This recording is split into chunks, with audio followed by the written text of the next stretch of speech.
Good afternoon. I'm Rosie Douglas and I'm the e-learning manager at Midkent College, so I help staff with the development of everything to do with Moodle and technologies for teaching.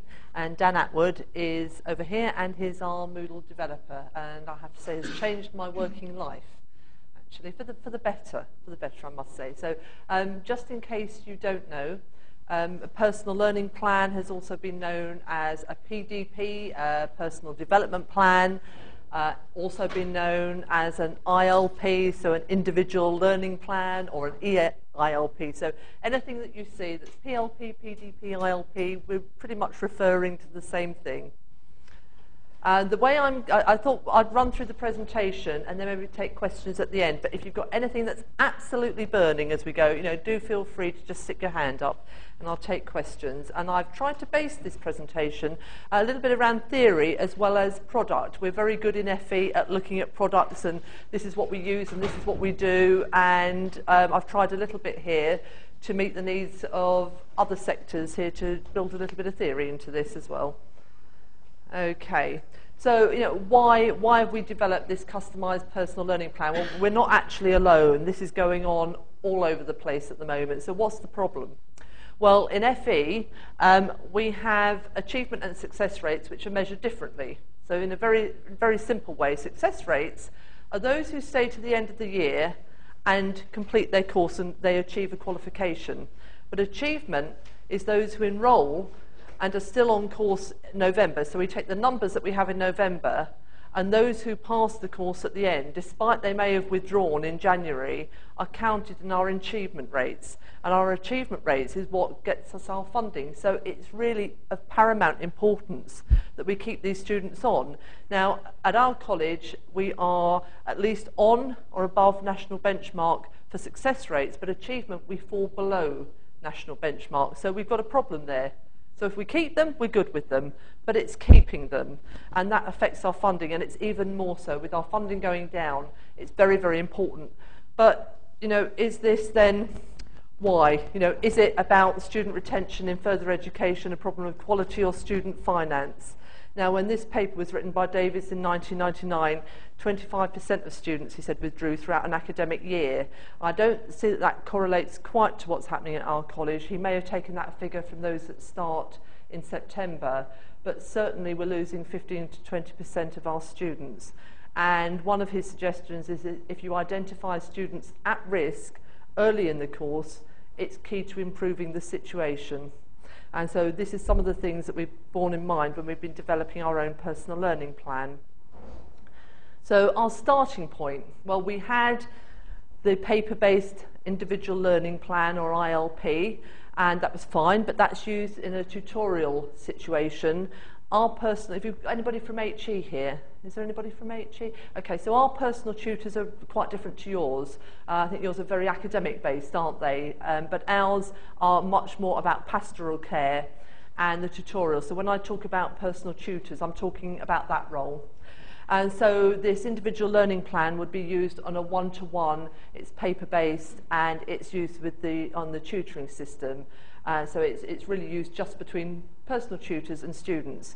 So we then introduced an electronic ILP, a bespoke externally purchased ILP called Planet, and that was very good. That allowed a little bit of sharing to go on. It allowed course tutors to input into that ILP, but it really didn't meet all of our needs, because whilst it was good for some things, we couldn't actually tie it in with our own systems, so we couldn't draw into that attendance and many other things that we would like to have done. So what we decided to do was to look at customising our own PLP, and that was primarily after seeing, about this time, I think it was at the Moodle Wonderland actually, not this year but the year before the Moodle Moot, and we saw another college using the Ulcc PLP, and we thought, right, that looks like the one for us. So what we did was we took that basic personal learning plan and we made some fundamental changes straight away to it. I'm going to show you that. We're going to flick onto the internet in a minute so you can see a view of what the personal learning plan is about. But the changes are, on the personal learning plan, there's a traffic light system to say what status the students were at. We made a direct change to that, so you could go in through the traffic light to make changes. And we also made, the way it stands at the moment, you can enter targets for students and concerns, but you end up with a huge screen, and Dan moved those into collapsible boxes. We also made some generic developments. Now, when I say generic, what I mean is that they're going on all over the place. I don't know of an electronic PLP where people are not tying in live attendance data, student records, history of study and contact details. So we've done all the things, we've taken what's already there, we've done all the things that everybody else is doing, but we've also done a couple of things that we think are unique to us as far as we know. And what they are is the flight plan, which you'll see in a moment. We've also, well, Dan has designed with a CAST tutor, Rebecca, an online CAST form. What was happening at the moment, or previously to this rather, is that there was a nice big thick Word document where when students came in, and CAST stands for our Curriculum Access Support Team, so supporting students with learning difficulties, a great big wad of paper where they got assessed and what they need, what did they need to do and what did tutors need to do, and eventually that reached tutors. Well, too late. They've already been in class for a while. So this form is now web-based, but there are particular fields within this web-based product that draw into the personal learning plan. And so what we try to do with all of this is to cut down work as well. So it's bringing in information from all other systems. There's nothing that wasn't there to start with, but we're not going to go to one place for attendance, one place for something else, wait for hours to get, or wait for weeks to get information about learning support needs. We've also built rewards into it. We've built in a medal system, and that came about. We rolled out training for staff at the end of last summer, ready for the PLP to be used. And one of the first things they said, well, actually, we still use, with this age group, we're primarily 16 to 18, we like to use a lot of praise and reward. We still use stars, we use medals, and we want that as well. So that went in very quickly. And sharing with parents and guardians as well. So this electronic personal learning plan, not only is it shared right throughout the college, it means course tutors, personal tutors, students, anybody that teaches that student can have input onto that personal learning plan and see what's going on. But we've seen senior management use it as well. It's now the first port of call, so that if they have any cause to be seeing a student, whether it be good or not so good, their first port of call is the personal learning plan, and they can see what's been going on. I have a perfect example. Last week, there was a student who was caught damaging something within the college, came up to see the vice principal, who would have given them a ticking off first time they'd seen them, but had a look at the personal learning plan and could see, actually, we're getting a history of a bit of disruptive behaviour built up here. And so it was able to actually put him on report. So it's really having quite an impact and a change in behaviours right throughout the college. One of the things that we found was, right, this personal learning plan, it is there to be used on a one-to-one basis, really, with the student. But in actual fact, it's really difficult for everybody to input into that personal learning plan. Currently, before the changes were made, it would be like asking a tutor to open up an Excel file, complete one cell, close down the file, open it up again, complete the next cell for the next student and close it down again. So there's this sort of argument that goes on. Well, actually, why would you want the ability to update PLPs all at the same time when it's very personal? Well, the point is that we may have tutors who are only seeing that student for 2 hours, but they might have something to say about 3 students. They might have concerns about all of their attendance. They might have done something where they want to award them all the same badge or award. And so we built in, when I say we, I mean the royal we. Dan then builds something for us all to use so that we can make multiple updates to the PLP. And we've also gone on to group reporting, because then it got to the stage where the heads of faculties weren't taking ownership of this. It was seen as our tool, not their tool.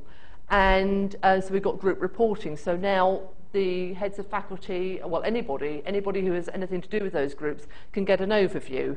So on that note, I'm going to take you on to the PLP to have a look at what we've done.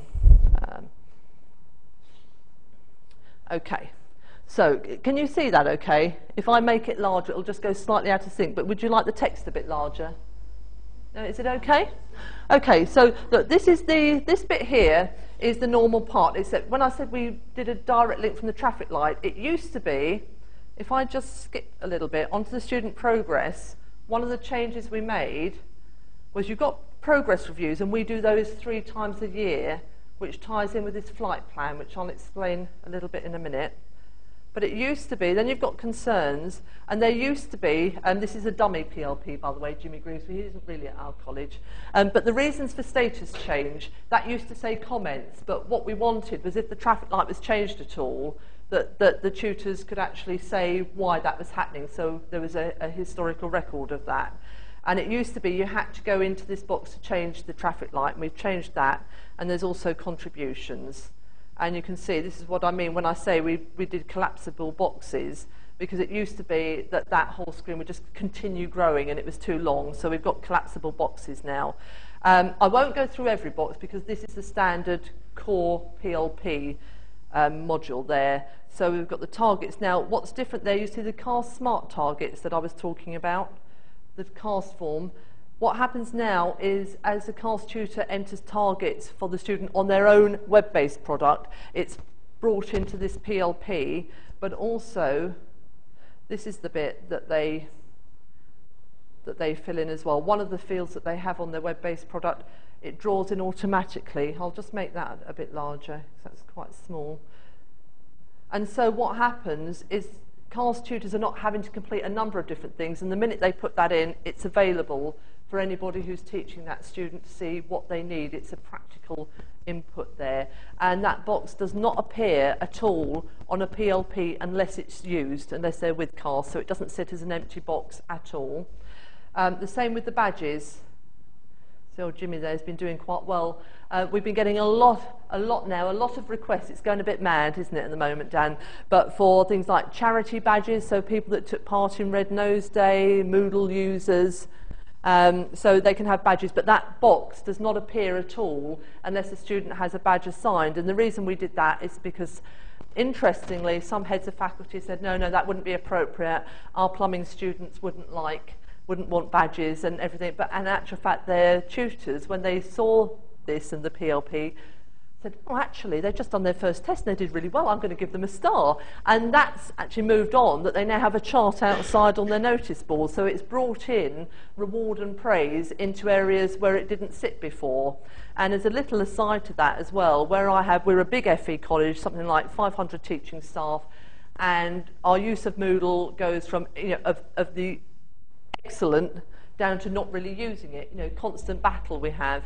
And this has really driven a new sort of invigorated use of Moodle. I've probably done more basic Moodle again this year than I've done in the last 3 years, because people are now using the PLP and thinking, well, actually, it's not so scary after all. And as I'm on it, maybe I can do a little bit more. So that's been a little bit of an aside to it. So these are the normal stuff. I think the learner details, contact details, they're all drawn in from our MIS system. So for the first time, what the staff said, well, actually, when they first saw this, I love this, because for the first time I feel technology is going to give me more than I have to put in. So they've really, really liked it. But the thing that's quite different is this flight plan that we've got. Now, what happens is 3 times a year we have review weeks, and students are supposed to be off timetable. That doesn't happen in all faculties, but if that doesn't happen, they still have to find time to sit down on a one-to-one basis with the student. And at that point, on the flight plan, they make a judgment call. Is that student working to their minimum target grade? Now, this is an area here, the minimum target grade. We work out a minimum target grade from the qualifications they come in with, and we are measured for value added. I've got lots of nodding heads, value added, and that's fine. And this is giving us a really good platform to measure that. But that minimum target grade for our students is not aspirational most of the time. So tutors can go in at that first or second review and alter that. They can't lower minimum target grade because we need to be moving the students towards achieving that on value added. But they can make it aspirational, because we have dancers that come in who have, in their academic work, have not succeeded, but they come in and they're brilliant dancers. And they don't need to be told, oh, your target grade is PPP because they didn't do well academically. Your target grade is DDM because actually you're brilliant at this. And it's really motivational.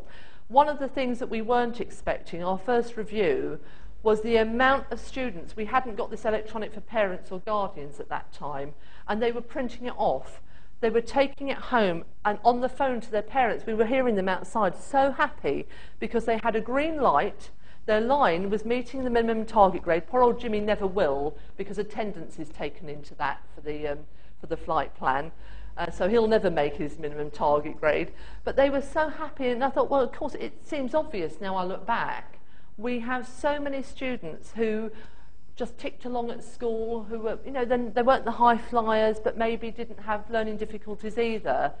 And this was such a simple way of giving them motivation and positive reinforcement. They were so happy with it that they were like printing it off and taking it away. And that's something that we didn't really expect. That's been an aside to it. So what our tutors do, the 3 times a year, they will go on here, and I'll just click on edit for that one, and enter, are they working, they're, bang on to meet the minimum target grade, working, punching above their weight, or are they really not quite meeting the minimum target grade? And that's been one area, and I'll talk a little bit later about the student perception that we didn't get right this year. They were looking at each other, across each other's shoulders. Well, I'm doing better than them. Why are they, their targets are right, their status, and explaining to them this is about your minimum target grade. This is because we think you can do better, not compared to somebody next to you. And actual fact, when they understood that, they were actually, oh, okay, I get that. But again, I think, being new this year, that's something that we missed, really. And what that does, it takes that figure, it takes an average then with their attendance, and it plots their line here. Now, what we've had to do, again, on the back of that, we've had to look at the attendance and how they've worked out, because in theory, if they're working bang on target and they get 100 and then their attendance is 90 or 95, they're always going to be below the line, and that was quite demotivating. So we've actually changed that, so anything down to about 95, 90 will read as 100, because and we're even looking at possibly separating that out completely and measuring attendance and meeting the target grade separately, because we don't want this to demotivate students if they're doing well. So that's that part. I'm just going to go back to the presentation now. And so what was the most useful? Well, the survey that's come back from the staff has said the traffic lights and the flight plan, and this actually ties in really nicely with a paper by Malero, who said that the visually supporting students through a PLP is proving to be really strong, and that's work that we need to continue with. And that was backed up, so, by the survey. And he also went on, so I'm not going to read all that out because you can read, but this is what's driven a little bit of our student surveys as well, looking at these points. Do they understand the purpose of the PLP? Do they actually understand the interface? Because I think when we introduced the paper-based and planet, I'm not sure we did that, and I don't think we did that enough when we introduced this either. So that's a major step change for our induction for next year. And then, what changes do they want to see made? I think we've done that. We've been better at that as we've gone along. So I did a little micro study. We built in questions about the PLP into our normal teaching and learning survey, and they're so widespread across a college of our size that I've done a very small micro study. And I picked 3 courses that are both level 3 2-year programs, so that I know they're similar, and I've gone for 1 faculty so that I know the senior management, which is different on each campus, and the head of faculty drive will have been similar, but there's enough differences, different personal tutors and things like that. But if I take the first course, the retention has just maintained a steady pace. Course B, it's falling, and course C, the retention has gone up. Now, it's too early to say that this has made a real difference, but our retention has gone up on 3% from the previous year. But there's a real focus on retention. We've now got a campaign, No Student Left Behind, so there's a number of different things happening as well as the PLP. But what we're finding is that the PLP is actually a catalyst for all the other changes that is happening. And when you look at all the reasons for like early intervention, it's just meeting a lot of those needs. But it's no good on its own, and that's been a large part of what's happened. So when we've asked the students, has the traffic light been amber or red, we've had a real sort of mix. That's probably about right. They understand the traffic light. It's more obvious to them. But it was interesting, we got to the flight plan because course B and C are about the same, and course A, none of them. Now, I know this course, and I can tell you now, and when I had a look, I thought, well, I'll have a look at the PLPs. No, never been below the flight plan. But funnily enough, when it was, it made them determined to do better. So they didn't understand, and I did follow-up interviews, they didn't understand. The PLP was being used, there was a lot of input going on. They liked it because they were getting like a green light, a lot of them, and the flight plan was on track, but it wasn't really being used, didn't understand it, wasn't making any difference.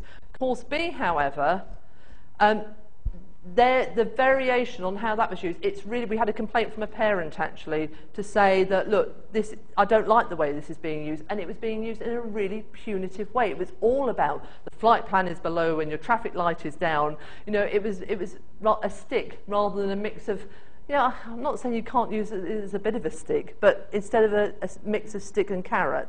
And look, you can see, look at the difference. If I go back a page, those two courses, look, it's not that different with the amount that say no, it hasn't been, or there's a little bit of difference in yes. But if you look then at the difference then between those who said actually when it was below it made them worried, and the other course it made them determined to do better.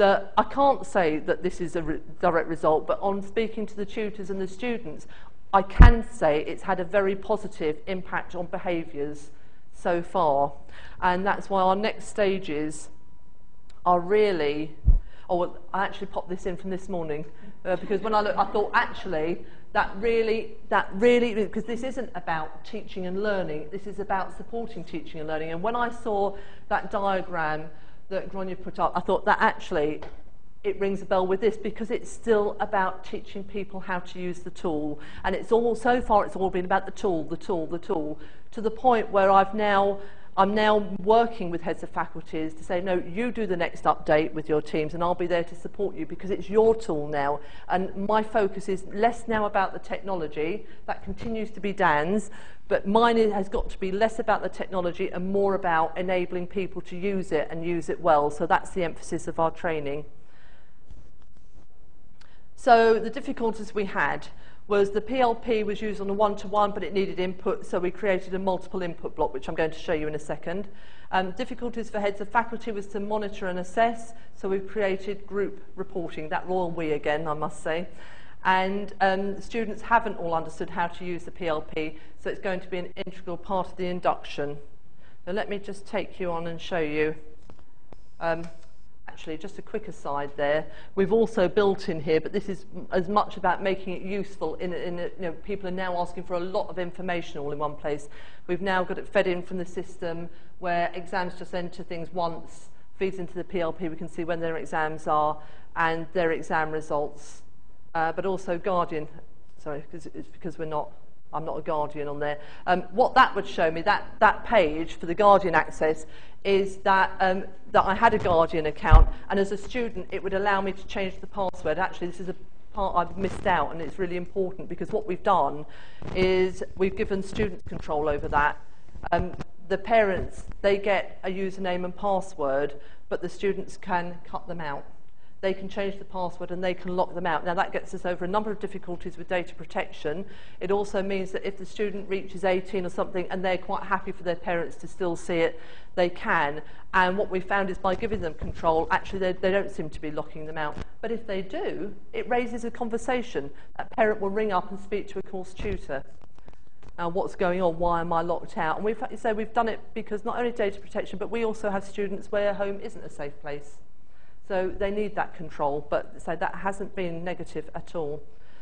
But the group reporting, to access the PLP, tutors go onto their course page on Moodle and there's a PLP block and they get a list and they can go into the individual ones as I've shown you. They also now have a block that says multiple updates. Now the two pages I'm going to show you to start with are being merged as we speak. So they can go on here. So if I'm a tutor and I've only got 2 hours, I can say, I can filter by groups on Moodle if I want to, but I could say, right, I've got concerns over attendance with 3 students here, so I could tick their names and I can add a concern all in one go. I won't do this because this is a live course. I can also add medals, and one of the things we've changed, not only do students get automatic notification of attendance and so do their parents if there's been a status change or their flight plan is low, but they also get an automatic notification if they've had a medal or award, and so do their parents and guardians, and that just says that they've got one and to go to the PLP to have a look. So you see there's group input there, and I can even do targets like that because, as I say, there's a lot of concern about its individual, but it's only as good as everybody can input into this. The other thing that we did find, we've put on the multiple updates, is changing that. Now that doesn't show anything for me because I am not a tutor on this. It will only show targets I have set on this course as a tutor, and it lists all the targets, because that's the other thing we found. In the review week, when we first introduced it, the tutors were in there, right, adding targets, but they couldn't even remember where they'd put, trying to remember where they all were and having to go into individual PLPs if you've got 30 or 60 or more students was horrendous for them. So here it will list all the targets they've set, and they would just have a tick box here. They go down, tick, yeah, that one's achieved, achieved, achieved, and they can do that all in one go. The students know no different. It appears on their PLP just the same as if they'd gone in and done that individually. And so what's happened by allowing multiple updates, we've actually enabled those PLPs to be much more up to date than they were.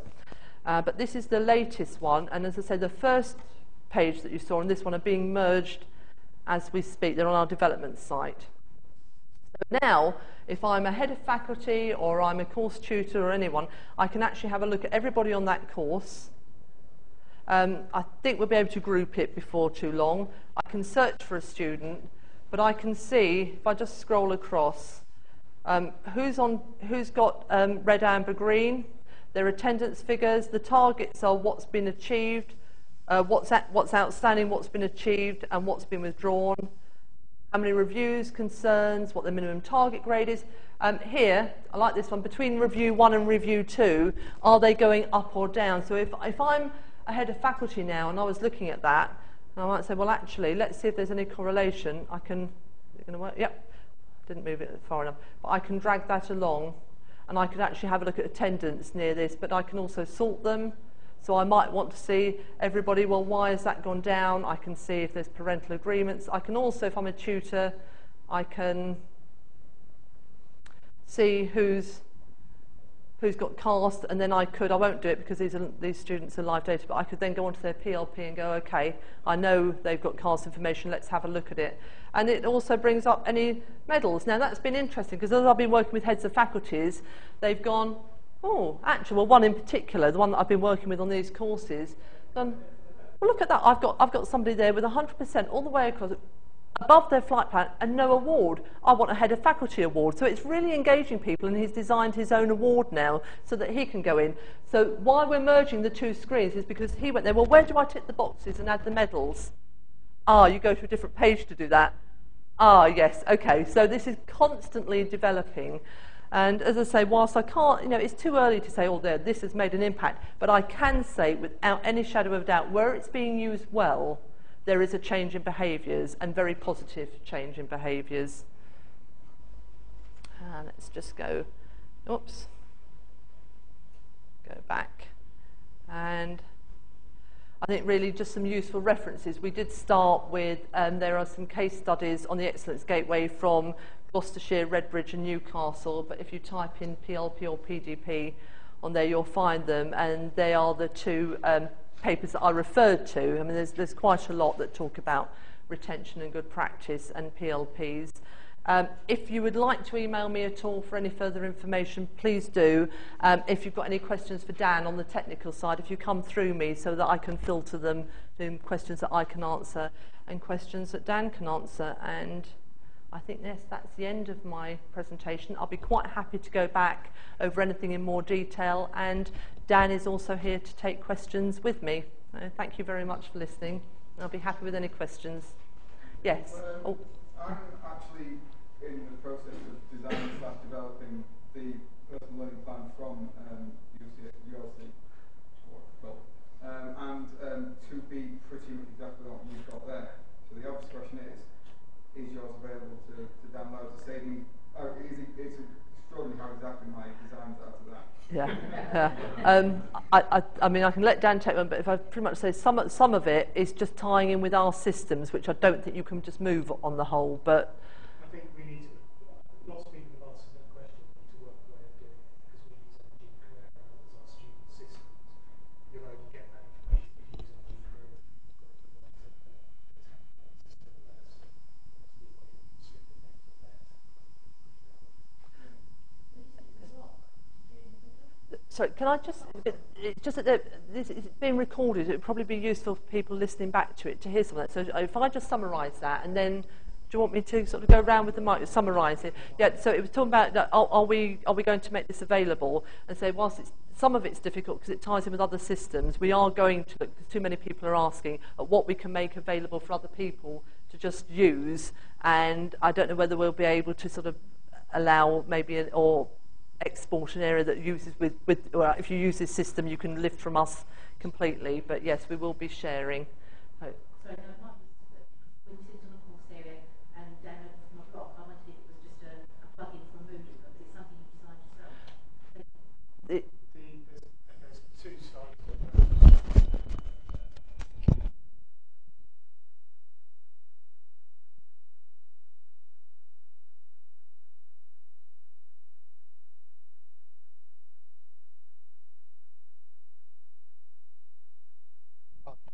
Highly bespoke block we built ourselves, and that's one which we will struggle to use because so much of that ties so much into our system, even more so than the main PLPs. But again, perhaps as a way in which we can strip it down a bit and leave pointers for developers like yourself to be able to look into it fast and get going again.